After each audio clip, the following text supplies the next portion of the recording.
श्री राम जय जय राम। श्री राम जय जय राम। श्री राम जय जय राम। सच्चिदानंद भगवाननी जय। कैवल्य उपनिषद में त्यागनु महत्व बतायु छे। त्यागेन के अमृतत्व मानसो। परम दशा प्राप्त करवी हो तो त्यागनु महत्व छे। अने त्याग कर्या पछी समरसता अने एकता, अंदर बहार एक रस, एवो दृष्टिकोण, एवो आपणी दशा बनवी जोईए। तो घणा एवा महापुरुषो छे कि परम त्यागे होय छे, पण अंतःकरणनी अंदर एक रसता निर्माण नहीं थयेली होती। तो ब्रह्मनिष्ठ होवा छतांय क्रोध रही जाए, ब्रह्मनिष्ठ होवा छतांय बहु कड़क वलन एमनुं रही जाए। तो भगवान काले आपणे वात करता था दुर्वासानी, एटले एमना ऋषि तरीके नाम आवे छे बधा ऋषिओनी जेम। एक दुर्वासा एक ऋषि छे अने छतांय एमना कोई काम एवा नहीं लगता कि ऋषि जेवा होय। परशुराम एक अवतार छे, 10 अवतारमांथी परशुराम अवतार ने पण गण्यो छे, पण एवा काम बहारथी एवा देखाय कि कोई अवतार तरीकेनुं कार्य ज ना होय जाणे।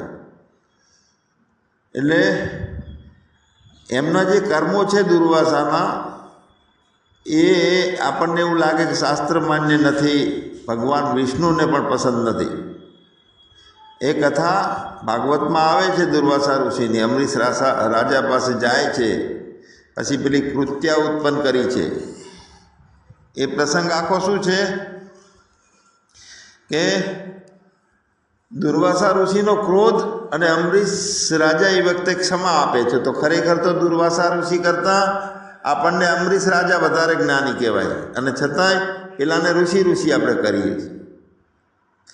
तो ये प्रसंग एवो बनेलो, बंनेना चरित्रों आपणे थोड़ुंक अभ्यास करीए कि अमरीश राजाना त्यां ए दुर्वासा ऋषि गया था। महान राजा हता। तो पोते राजा हता छतां एमनुं मन सतत भगवानमां अने निष्ठामां परोवायेलुं हतुं। एटले राजानो पोतानो धर्म निभावता ए सतत पोताना आत्म स्वरूपमां अने भगवानना स्मरण पण करता है। एटले एक वखत एमणे एकादशीनुं व्रत राख्युं अने बीजा दिवसे बारसना दाड़े पारણા करवाना हता। तो ए वखते दुर्वासा ऋषि एमना शिष्यो साथे अमरीश राजाना मेलमां आवे छे। तो अमरीश राजाने बहु भाव हतो कि आओ आओ आओ, अमारा भाग्य छे, कृपा करीने भोजन प्रसाद अहींया लेवाना छे तमारे। तो आखी मंडળી आई गई थी। तो बधाए स्नान करवा गया छे दुर्वासा ऋषि ने एमनी मंडળી नदीए। हवे आ बाजू बारसना जे पारણા एमने करवाना हता, 11 निर्जला एकादशी राखेली, समय थई गयो तो एटले मूंझवण थई कि हवे शुं करवुं, आ व्रतनुं पारણું करवुं अने आ टाइमे करवुं पड़े, पछी तो ये व्रत पण छोड़वुं छे अने ऋषिनुं अपमान थई जशे। ए तो आया नथी ने हजू नक्की नहीं क्यारे नहींने आवशे। एटले ब्राह्मणोए एमने सलाह आली कि थोड़ुंक चरणामृत ग्रहण करी शकाय एटले पारણું पण छूटी जाय अने बधुं भोजन लीधुंय ना कहेवाय, एवो मार्ग काढ्यो। तो एवी रीते कर्युं अमरीश राजाए। हवे दुर्वासा ऋषि नहीं पाछा आया एटले एमने खबर पड़ी कि राह जोया वगर पारણું करी लीधुं अने क्रोधे थया अने कहे छे कि तमे मारुं अपमान कर्युं, एम बहु क्रोधी थई गया छे। तो क्रोध में एमणे पोतानी जटामांथी एक वाळ खेंच्यो दुर्वासाए अने एमांथी एक भयंकर कृत्या उत्पन्न करी अने ए अमरीश राजाने मारवा माटे दौड़ी ए कृत्या। पण अमरीश राजा तो गभराया नहीं, कारण के ए सतत पोताना भजनमां हता, भगवानना स्मरणमां हता, पूर्ण निष्ठा हती एमने। तो त्यारे भगवाननुं सुदर्शन चक्र प्रगट थयुं एमांथी अमरीश राजा ने सानिध्यथी अने कृत्यानो नाश कर्यो एणे। अने पछी ए सुदर्शन चक्र दुर्वासा ऋषिनी पाछळ पड़ी गयुं। તો દુર્વાસા ઋષિ દોડ્યા, પૃથ્વી ઉપર ગયા, ત્યાંથી આકાશમાં ગયા, દેવલોકમાં ગયા, છેલ્લે બ્રહ્માજી પાસે ગયા. તો બ્રહ્માજીએ હાથ અધ્ધર કર્યા કે આ સુદર્શન ચક્રને રોકવાની શક્તિ મારામાં નથી. એટલે પછી શિવજી પાસે જાય છે. તો શિવજીને પણ કીધું એમણે કે આ મને બચાવો. એટલે શિવજી કહે છે કે આ ભગવાનનું સુદર્શન ચક્ર છે, એમાં હું પણ રોકી શકું નહીં. અને છેલ્લે ભગવાન પાસે જાય છે, ડાયરેક્ટ વિષ્ણુ પાસે પહોંચ્યા છે. ભગવાનને કહે છે કે હું મારા ભક્તોના પ્રેમથી બંધાયેલો છું. ભગવાન પણ એક કહે છે, અને તમે અમરીશ રાજાને દુઃખી કર્યા છે, અપરાધ કર્યો છે, તો તમારી મુક્તિ એ અમરીશ રાજા જો તમને માફ કરી દે, એ તમને ક્ષમા આપી દે, તો તમારી મુક્તિ થાય આમાંથી. એટલે દુર્વાસા ઋષિ પાસા દોડતા એ અમરીશ રાજા પાસે જાય છે અને એમના ચરણોમાં માફી માગે છે કે મારી ભૂલ થઈ ગઈ, મને ક્ષમા આપો. તો અમરીશ રાજાના હૃદયમાં કોઈ વેર નહોતું, સીધા સાદા ભોળા સહજ ને સરળ હતા એ તો. એટલે એમને ભગવાનને પછી પ્રાર્થના કરી અમરીશ રાજાએ, અને એ વખતે સુદર્શન ચક્ર શાંત થયું અને દુર્વાસા ઋષિને આસ્કારો થયો કે હા હવે બચ્યા એમ. તો જો ભગવાન દુર્વાસા ઋષિ તપસ્વી હતા, જ્ઞાની હતા અને શક્તિશાળી હતા, જે પોતે પોતાના વાળમાંથી કૃત્યા ઉત્પન્ન કરી અને કોઈનું પણ સત્યાનાશ કરી શકતા હતા. આટલી તો એમનામાં એ હતી, સિદ્ધિઓ હતી. પણ એ સમયે એમનું વર્તન જે ઋષિ જેવું નહોતું. કેમ કે જ્ઞાન હોવું છે એ એક વાત છે, ને જ્ઞાન પ્રમાણે જીવવું આ બીજી વાત છે. મોઢેથી જ્ઞાનની વાત કરવી હોયલી છે બધી. ના જીવતો હોય ને એ પોતાના ભૂલો જોઈ જોઈને વાતો કરી શકે, પણ એ મુજબનું જીવવું. કોઈ અપમાન કરે મનમાં, એ વખતે શાંતિ રહેશે આપણને. તો કોઈ નાનકડી ભૂલ કરે તો આપણે માફી આપી શકીએ છીએ એને. એટલે ભગવાન માથા ઉપર જટા રાખીને તો અત્યારે લાખો સંન્યાસીઓ ફરે છે અને સફેદ કપડાં ધારણ કરીને આચાર્યો અને ઋષિ જેવા થઈ અને તિલકને ત્રિપુંડ માંડી અને 10-20 લાખની સંખ્યામાં ફરે છે. તો એનાથી કંઈ ઋષિ નથી બનાતું. મનમાં ક્ષમા રાખીએ, સહજતા રાખીએ, ત્યારે આ ગુણ આપણામાં એ આવે. એટલે ભગવાન ખોપડીની અંદર આપણને એવું લાગે ઘડીક વાર તો હાલી જઈએ કે આને સંત કહેવો કે ના કહેવો. તો આપણે ત્યાગની વાત કરતા હતા. ત્યાગે ન કે અમૃતત્વમાન. શેનો ત્યાગ કરવાનો છે? તો પૈસાનો ત્યાગ કરવાનો છે. તો આપણને આત્માનું જ્ઞાન થશે. તો ના, આ બધાનો ત્યાગ ભલે થાય ના થાય, પણ મૂળ ત્યાગ જે છે એ પોતાનો અહંકારનો ત્યાગ કરવાનો છે, પરમ ત્યાગ કરવાનો છે. એ સામાન્ય ત્યાગોની વાત નથી આ. એટલે ત્યાગ આપણે સાંભળીએ એટલે આપણને છોડવાની વાત, ઘર છોડવાની, પૈસા છોડવાની, વસ્તુ છોડવાની, સંબંધીઓ છોડવાની, એકાંતમાં રહેવાનું, આવું આપણને લાગે. પણ હકીકતમાં વેદાંતની દ્રષ્ટિએ ત્યાગ જે છે ને એ વસ્તુ પ્રત્યેના મારાપણાનો ત્યાગ કરવાનો છે. એટલે મમતાનો ત્યાગ કરવાનો છે. ઘર હોય અને મનમાં આસક્તિ ના હોય તો પણ એ ત્યાગ કહેવાય. વૈરાગ્ય અને ત્યાગ બંનેનું લગભગ સરખું સ્વરૂપ છે, એક જેવું છે. બીજું નામ કહી શકાય વૈરાગ્ય. એટલે ઘર હોય, મોટું હોય, સારું હોય, ગાડી હોય, બધું હોય, પણ મનમાં આસક્તિ ના હોય તો એ ત્યાગ કહી શકાય. વસ્તુઓ ઓછી હોય પણ મન આખું વસ્તુઓમાં અટવાયેલું હોય તો એ વસ્તુઓની આસક્તિ પકડી રાખી છે, તો ત્યાગ ક્યાં થયો એ? એટલે ત્યાગ શું છે, ત્યાગ કેવી રીતે આવે, ત્યાગ શા માટે જરૂરી છે, અને સાચા ત્યાગનું ફળ શું મળે છે, તો આના વિશે આપણે થોડું વ્યવસ્થિત રીતે વિચાર કરીએ. આજે વસ્તુ છોડવી અઘરી નથી, પણ વસ્તુની સાથેની આસક્તિ જે છોડવી છે, મારાપણો આસક્તિ, એટલે એ બહુ કઠિન કામ છે. આપણે કહીએ છીએ કે આ મારું ઘર છે, આ મારા પૈસા છે, આ મારા માણસો છે, આ મારા શિષ્યો છે, મારી આ પ્રતિષ્ઠા છે, આ મારી વાતો છે, આ મારો જ્ઞાન સભા છે, તો આ મારું મારું મારું મારું જે છે ને એ આપણને મારે છે ભગવાન. જો મારું અને હું આ બંને જ્યાં સુધી વધારે છે ત્યાં સુધી બંધનમાં આપણે અટવાયેલા છીએ. કારણ કે આસક્તિમાંથી છૂટો થશે તો આત્મતત્વનું દર્શન કરી શકશે એ ચેતના. એટલે આસક્તિમાંથી છૂટવું ને તે ત્યાગ છે. પરમ ત્યાગ એટલે ધીમે ધીમે સમજવાનું છે કે વસ્તુ મારી પાસે છે પણ હું વસ્તુનો માલિક નથી. શરીર મારી પાસે છે પણ હું શરીરનો માલિક નથી અને શરીર હું નથી.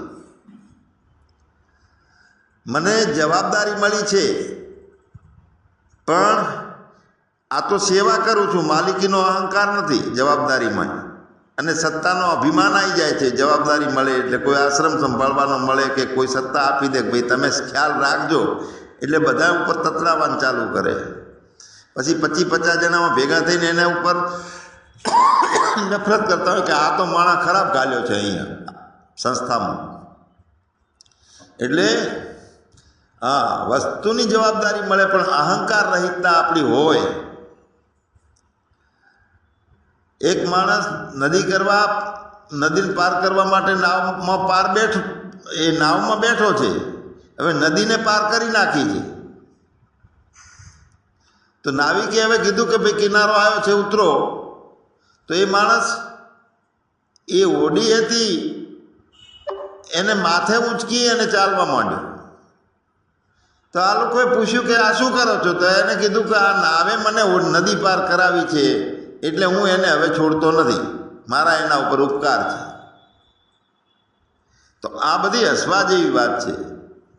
જે સાધન આપણને પાર ઉતારવા માટે મળ્યું છે એને માથે લઈને ફરીએ છીએ, શાસ્ત્રોને માથે લઈને ફરીએ. જ્ઞાન આપણને ભરેલું હોય સારી રીતે સમજ તો એને 24 કલાક માથે લઈને ફરીએ, અને જેનાથી થયું છે ને એને 24 કલાક માથે લઈને ફરીએ. તો જ્યાં સુધી ન્યુટ્રલ ના થવાય આપણાથી, અહંકાર રહિતતા ના આવે ત્યાં સુધી આ બધાય વાતોથી સાચવવાનું છે. પોતાનામાં પ્રતિષ્ઠિત થવું છે તો ધીરે ધીરે રોજ આપણે જોતા રહીએ કે અંદર મારી એક પરમ દશા કેટલી નિર્માણ થઈ છે, કેટલી સ્થિરતા નિર્માણ થઈ છે, એ ચેક કરવાનું છે. આપણા જીવનમાં વસ્તુઓ આવે છે, સંબંધો આવે છે, સંપત્તિ આવે છે, પદ આવે છે, જ્ઞાને આવે છે. જ્ઞાન છે એ મોક્ષ માટેનો પુરુષાર્થ છે, એટલે ઘણો નડતો નથી. પણ પેલું તો બહુ ગંભીર છે. વસ્તુઓ, સંબંધો, સંપત્તિ અને પદ પ્રતિષ્ઠા આવે છે તો એનાથી તો જબરજસ્ત ચેતવાનું છે. અને જ્ઞાન આવે છે મોક્ષ માટેના પુરુષાર્થમાં તો ત્યાં અહંકાર ના આવે એની ખબર રાખવાની છે. અહંકાર વગરનું જ્ઞાન આવે તો એ જ્ઞાનમાં નાચવાનું, કૂદવાનું, રમવાનું, એ સભામાં મોજું કરવાની. પણ કિયા અભિમાન તો ફિર જ્ઞાન નહીં પાએગા, કિયા અભિમાન તો ફિર માન નહીં પાએગા. અભિમાન એટલે આ બધું જે આવે છે ને એને આપણે આપણા માથા ઉપર લઈ લઈએ છીએ, પોતાના ઉપર લઈને ફરતા હોઈએ છીએ 24 કલાક. પણ આ બધાથી નોખું રહેવું, મોકળું રહેવું, કાંઈ માથે લેવું નહીં. તો ફક્ત શું કરવાનું છે કે મેરે અપને સિવા કુછ નહીં, આ વાતને દ્રઢ કરવાની છે. અહીંથી ત્યાગની શરૂઆત થઈ જાય. મેરે અપને સિવા કુછ નહીં. જ્ઞાનની અંદર મેરે અપને સિવા કુછ નહીં. શાસ્ત્રો હોય, સમજણ હોય, સારી રજૂઆત કરી શકતા હોઈએ, ઓળખાણો વધતી જતી હોય, લોકો ભાવ અને પ્રેમ અને પૂજ્ય ભાવ આલતા હોય તો કાંઈ મારું નથી, આ મારા સિવાય બીજું કાંઈ નથી. એટલે ત્યાગ જબરજસ્તીથી થતો નથી, સમજણથી, વિવેકથી ત્યાગ જન્મે છે. આપણે એને પ્રગટ કરવાનો છે, ત્યાગને વિવેકથી પ્રગટ કરવાનો છે. એટલે કેમ મારા સિવાય બીજું કાંઈ નથી, તો હું રહું છું ને બાકી બધું આવે છે ને જાય છે, એ તો સપના જેવું છે. એટલે આજે છે અને કાલે નથી, આવું જ્ઞાનનું થાય, પદનું આવું થાય. તો જે બદલાય છે, વસ્તુઓ બદલાય છે, પરિસ્થિતિઓ બદલાય છે, પૈસા આવે છે ને જાય છે, માન અને અપમાને પણ આવે છે ને જાય છે. તો જે બદલાય છે એમાં કાયમી આધાર આપણે ગોતીએ તો એના આધારે આપણે આત્માને ગોતવા નીકળ્યા છીએ. મને એમ થતું હતું કે એક વખતના 50 લાખ 2 કરોડ 5 કરોડ કમેલું પછી શાંતિથી સ્વાધ્યાય કરીશ અને જ્ઞાનમાં જઈશ. તો જો પ્રાપ્તિ કરવી છે સત્યની, સહારો અસત્યનો લઈએ ને, આ મોટા મોટી ભૂલ છે. ભગવાન નીકળ્યા છીએ આપણે પોતાને ગોતવા, અને આધાર શું આવ્યો એની અંદર? પૈસા હશે તો હું મસ્ત નિવૃત્ત થઈ જઈશ. હા, તો થાય શું ખબર છે? ઊંધો સહારો લીધો હોય ને એટલે એવી લફડાટો ચાલુ કરે ને પરમાત્મા ઈશ્વર.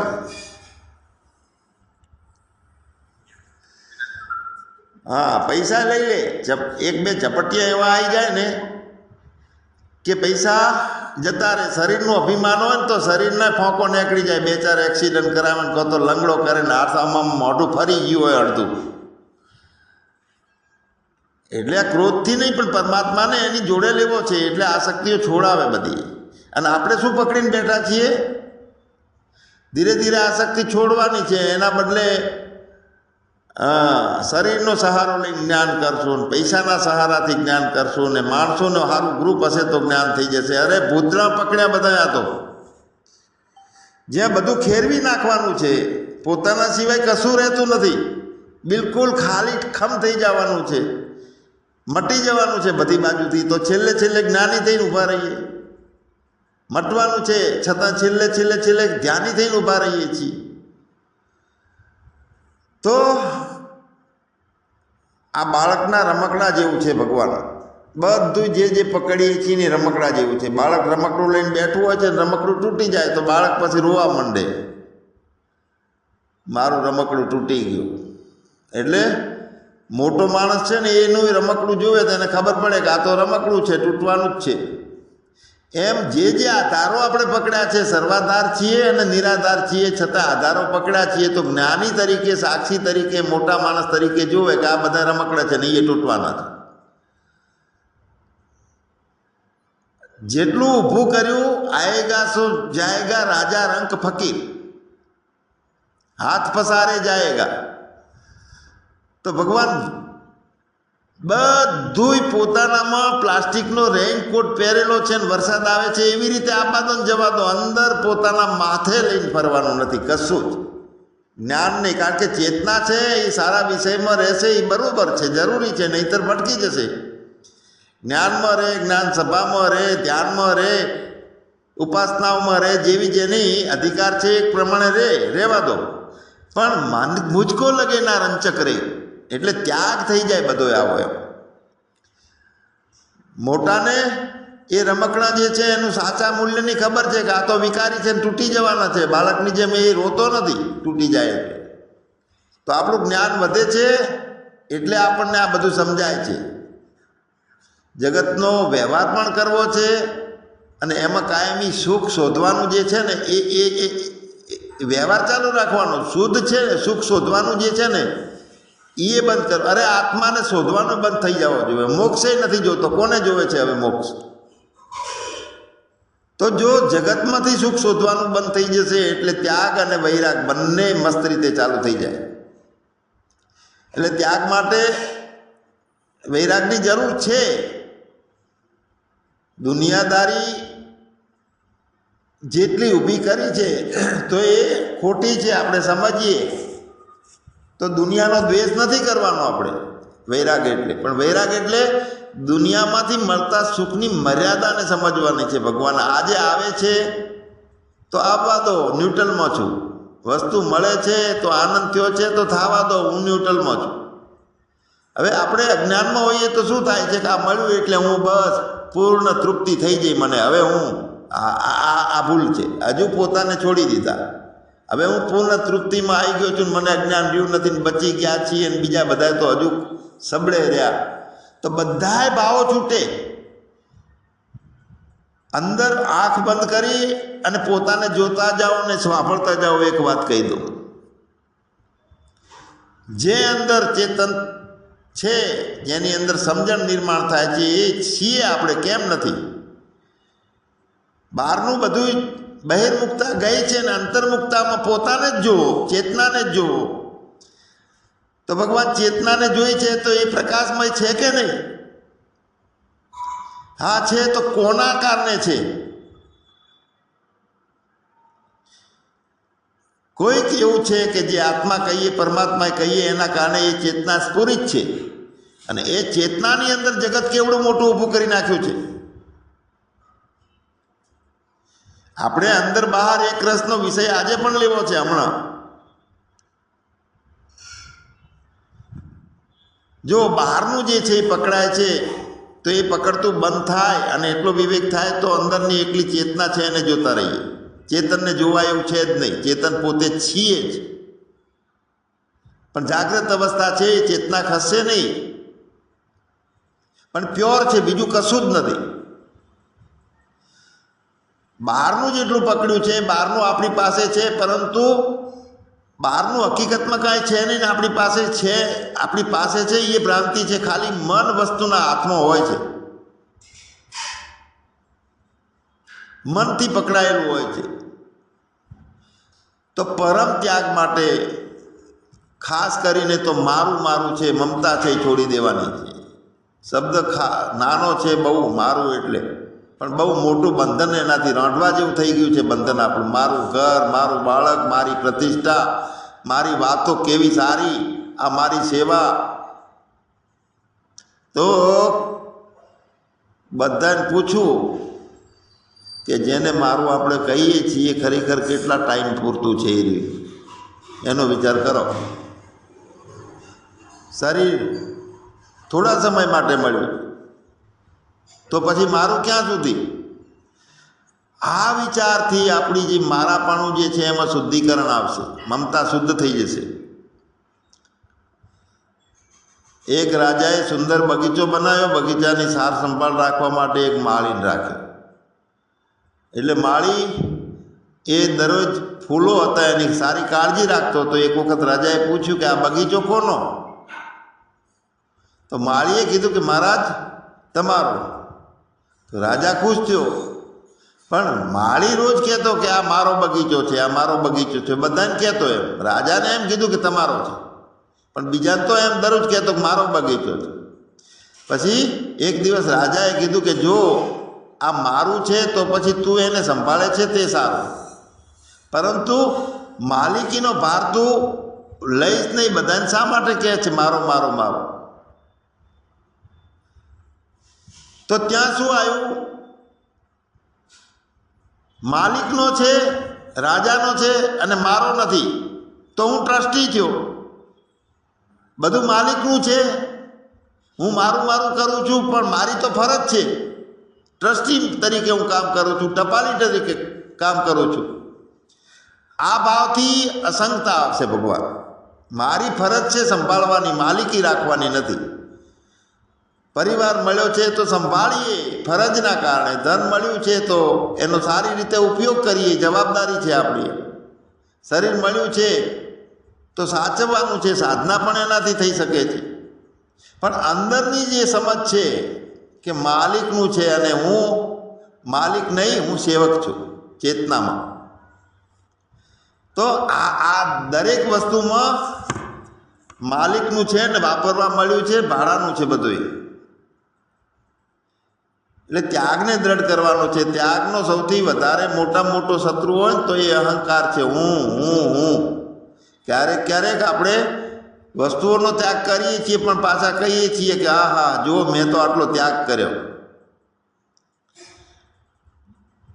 હવે જો બિન અનુભવમાં આપણે આ કહેતા હોઈએ ત્યારે અહંકાર પુષ્ટ થાય છે.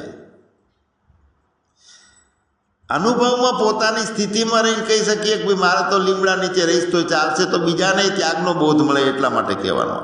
બાકી વાચારંભણમ વિકારો, વાણીમાં અને સમજમાં જેટલું આવે છે તે સત્ય નથી. આપણે જોઈએ કે કેટલો ત્યાગ કર્યો, આપણે પોતાને પૂછીએ. બધી સ્થિતિઓ ગઈ. શાસ્ત્રને એક બાજુ મૂક્યું, ધ્યાનને બધી ઉપાસનાઓને છોડ્યું, પણ અંદર શેષ રહી ગયેલો છે અહંકાર, એ બચી રહ્યો છે કે રહ્યો છે.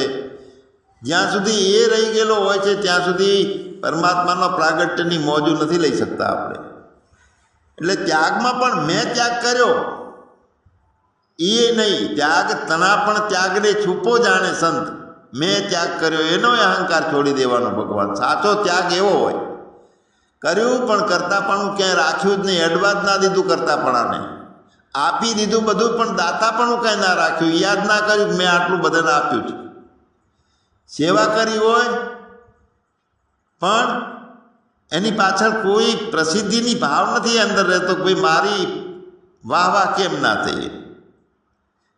આ મોટા મોટી આ ત્યાગની સાધના છે. પરમ ત્યાગ ઊભો કરવા માટે રોજિંદા જીવનમાં આપણે અમુક અભ્યાસ કરવાના છે. 5 વાતો આપણે જઈ રહીએ કે રોજ નિત્યતાનું ચિંતન કરવું, અનિત્યતાનું નહીં, કાયમ રહેવાવાળું છે એનું ચિંતન કરવાનું. આજે સવારમાં ઉઠીએ ખાટલામાંથી એટલે રોજ 5 મિનિટ વિચાર કરવાનો કે આજે જે છે તે કાયમ રહેવાનું નથી. તો આ વિચાર જે છે એ મનને વસ્તુની પાછળ દોડતું અટકાવશે. 5 દિવસ પ્રયોગ કરીએ, સવારમાં ઉઠીને 5 મિનિટ વિચારવાનું કે આજે જે છે, આજના દિવસે જે છે એ કાયમ રહેવાનું નથી. જો ભગવાન 2-4 દિવસના અભ્યાસથી મન અડધું તો દોડતું બંધ થઈ જશે. બીજા નંબરમાં શું કરવાની છે કે અપેક્ષા ઓછી કરવાની, મારા પ્રમાણે જ થવું જોઈએ, હું કહું એમ જ થવું જોઈએ, આ વિચારને ઓછો કરવાનો. એટલે અશાંતિ ઓછી થશે, ઘરમાં ખખડાટ નહીં થાય.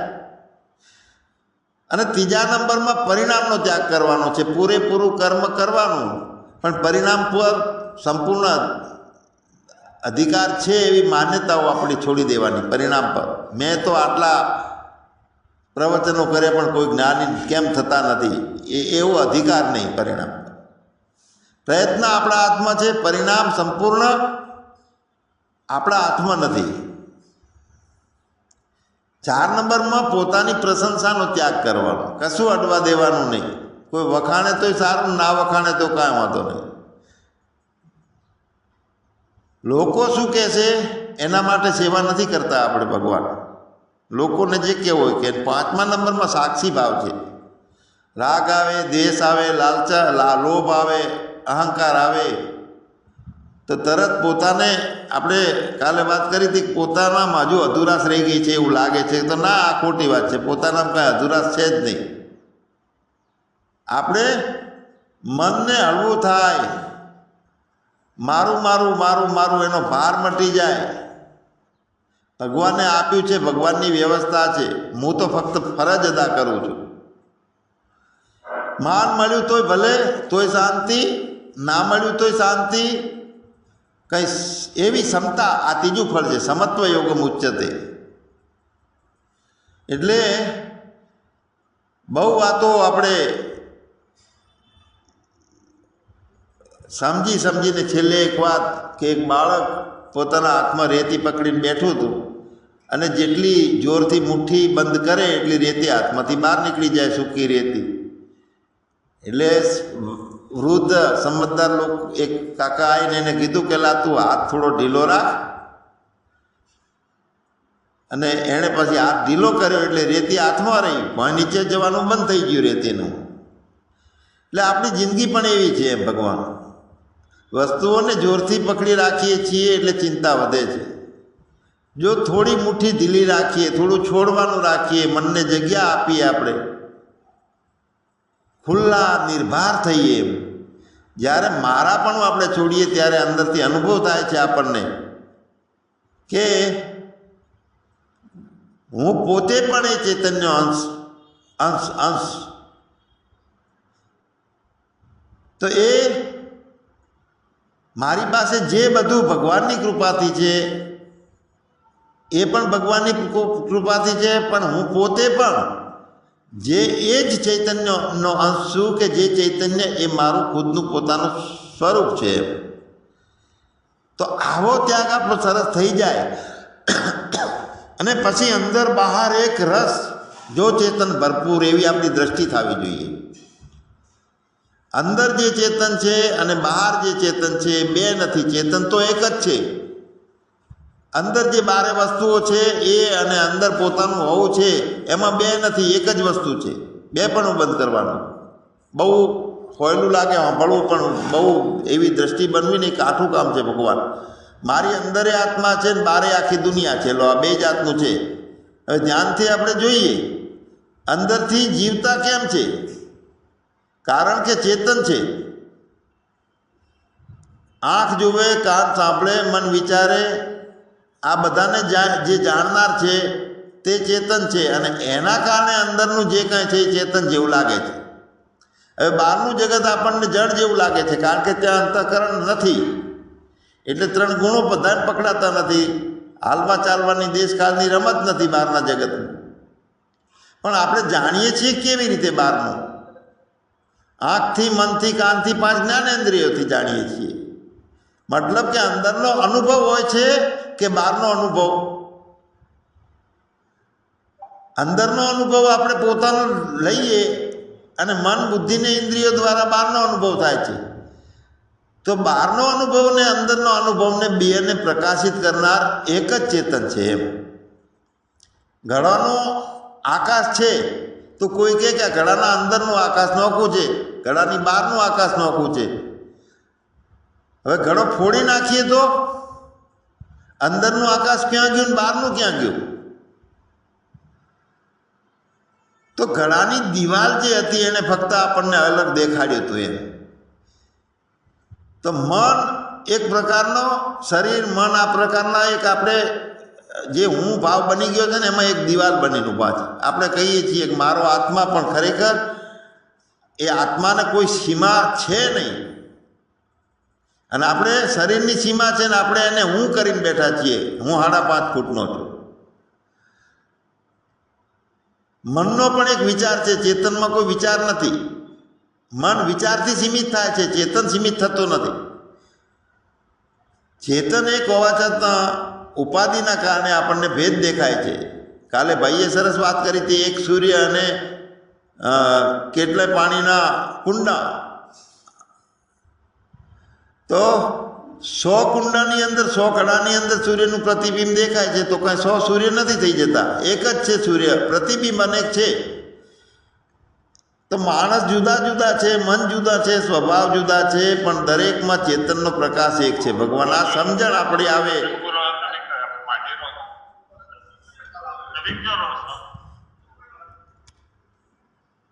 આવી જો સમજણ આવે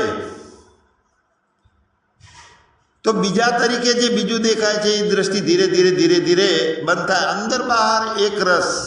ભેદ બધા બંધ કરવાના છે. ભેદ ક્યાંથી આવે છે? ભેદનો અનુભવ શરીર અને મનની ઉપાધિના કારણે, અને આવે છે શરીર અને મનમાં. આ મારું શરીર, આ તમારું શરીર, આ મારું મન, તમારું મન. તો એ ખરેખર વાસ્તવિકતામાં સાક્ષી છીએ, ચેતના જ છે. તો અહીંયા બે છે જ નહીં,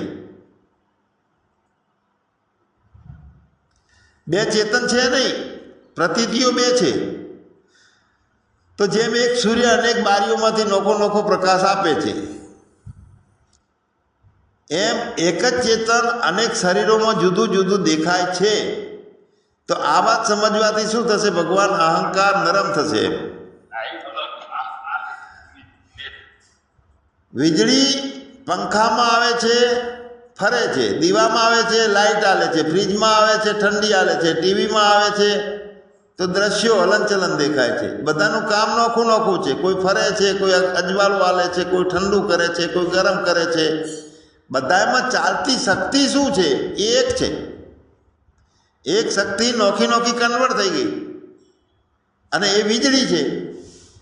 અલગ અલગ સાધનો હોવાના કારણે કાર્યો નોખા નોખા દેખાય છે. ક્વોલિટી અંદર નોખી નોખી હોવાના કારણે કોઈ ભજન કરે છે, કોઈ સારી રીતે સત્સંગ આપે છે, કોઈ બીજી રીતે કરે છે, કોઈ વૈજ્ઞાનિક રીતે શોધ કરે છે. તો બધું અંદર નોખી નોખી ક્ષમતા છે. આ એ શક્તિ છે, અને શક્તિ એક છે.